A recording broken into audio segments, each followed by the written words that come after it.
What's going on, guys? My name is Tommy. Welcome back to the channel. Welcome back to another episode of the Ancestry Anthology.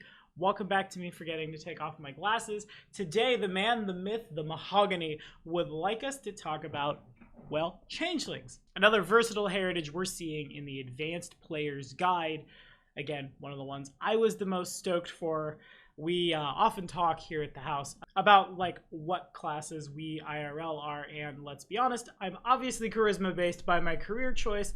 I oftentimes give up on things that I don't immediately get, a la the gifted kid mentality, and if that wasn't sorcerer-y enough for you, it's probably true that my mother was a hag, so this one's all for me. If y'all are liking what you're seeing, remember to like, subscribe, ding the bell, and check out our Patreon for exclusive content and, you know, maybe come play 2nd edition with us. But for now, let's dive in. Okay, so we did cover the Changeling in the Forgotten Race review so long ago. Follow this card right up here to stay caught up on the lore, because it hasn't really changed that much. A Changeling is a humanoid creature whose mother was a hag.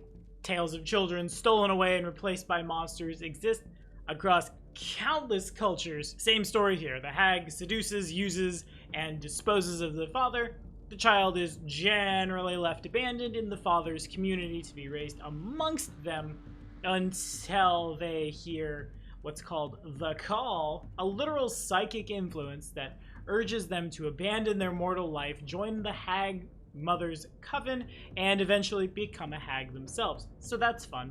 Of course, changelings generally resemble a member of their father's ancestry, and they retain those oh-so distinctive eyes, each a different color, one of which often an unnatural shade of, say, violet, green, so on and so forth.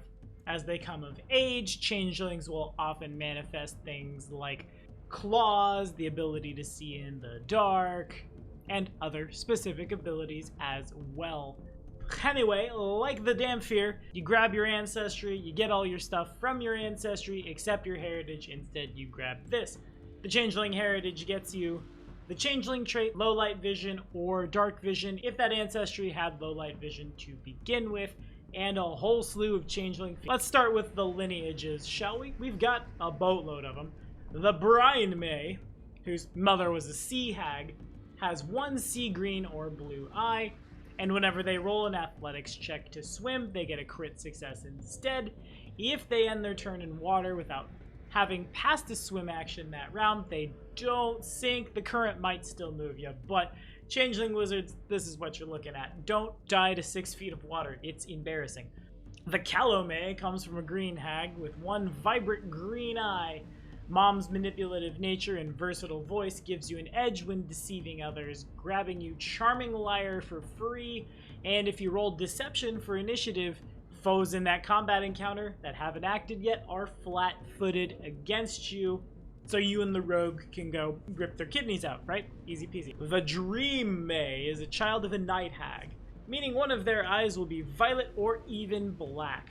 Mom's power over sleep and dreams have given you a degree of resistance to those kinds of things. Mechanically, a +2 circumstance bonus to all saves against sleep effects and effects that cause or alter dreams. In addition, sleep is more restorative for you, netting you HP equal to your con mod times double your level instead of just your level, and sleeping reduces any drained and doomed conditions you might have by 2 instead of by 1. And this lineage becomes all the more appealing to me as the guy who so often just wishes he could sleep for 10 hours. Let me play the ancestry that can sleep for 8 hours, have the benefit of a bajillion hours of sleep, and kick up and go again.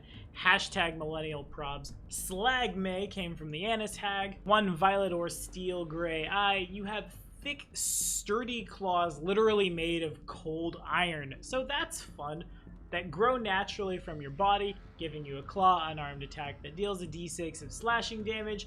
Your claws are in the brawling group, have the unarmed and grapple traits, and out the gate at level 1 are made of cold iron.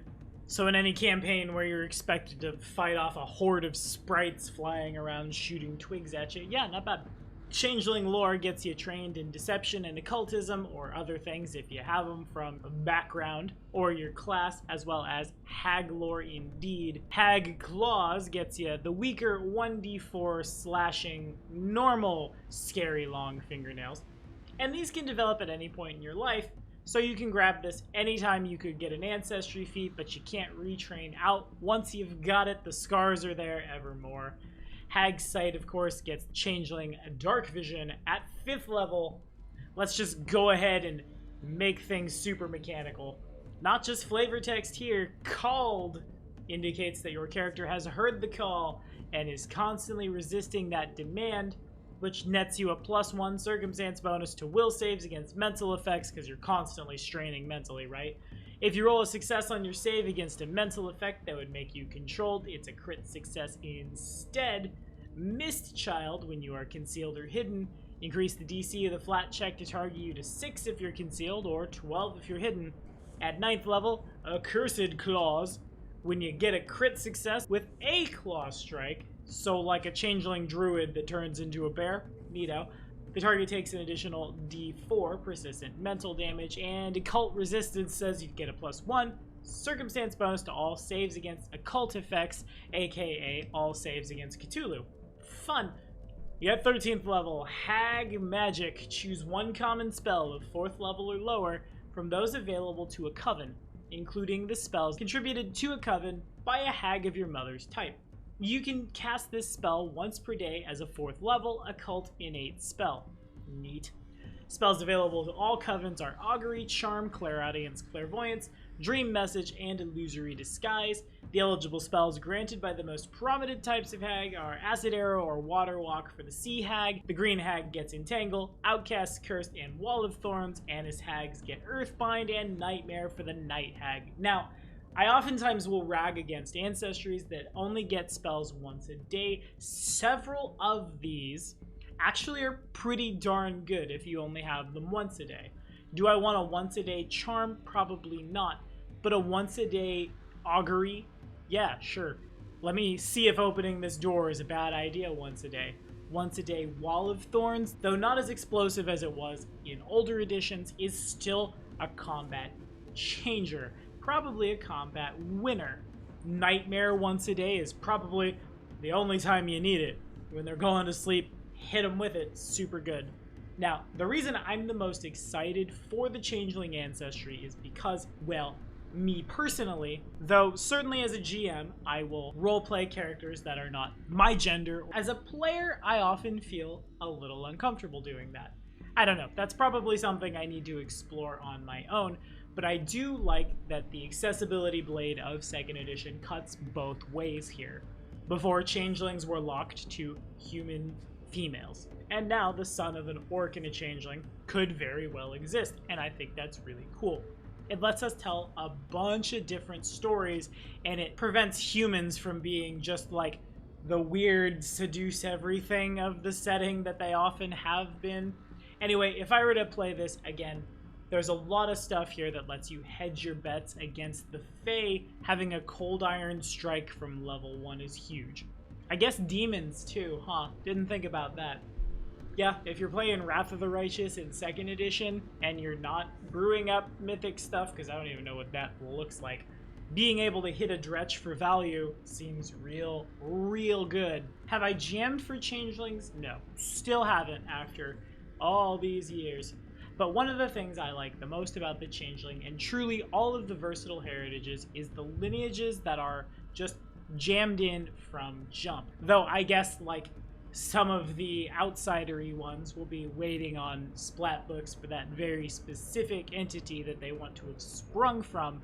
We already have some very common answers from jump which help inform the narrative, and a bunch of the hags are already here. Jamming for a changeling almost certainly means there will be a hag NPC somewhere in their career, a hag NPC who the PC may at some point in time feel compelled to seek out. The narrative writes itself, right? Actually, no it doesn't, because that's stereotypical and boring and tired. Perhaps they feel the call only to arrive too late, their mother's been slain by an overzealous group of champions and clerics and druids, oh my. Maybe mom had found redemption somehow, and you spend a campaign resisting this mental urge to go find mom and join mom's coven, not knowing that this coven of dream hags has dedicated itself to posing those things that exist beyond the void of the stars. Such a powerful ally you could have had when Cthulhu and friends show up. God, I had to watch that show as a kid. But I digress. What do we think about the Changelings, y'all? Are we playing them? Have we rolled them up in 1E or 2E? Let me know down in the comments. And that's the end of the, at least right now, patron requests. So I might just start recording these. Yeah, why not? Sounds fun. Anyway, the next episode of the Ancestry Anthology drops next week. Who will it be? Remember, if you're a patron, your request jump the front of the line. If there's something you want to see, let me know, and I will see y'all next time.